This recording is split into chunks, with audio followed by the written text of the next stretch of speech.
Paul, you're late again. Sorry, I never get up before 8:45. 8:45? That's late. What time do you get up? 5 a.m. 5 a.m.? That's early. What do you do in the morning? Well, after I get up, I usually make breakfast, take out the garbage, do the laundry. The laundry? Yes. Then I read the newspaper, check my email. Sometimes I take a nap. You take a nap in the morning. Just 15 minutes. On Monday, Wednesday, and Friday, I exercise, and on the other days, I clean the house.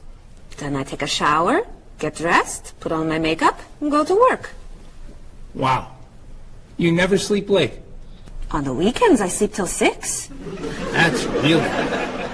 You do laundry in the morning? And the evening. Why? When do you do the laundry? Usually in March. In September.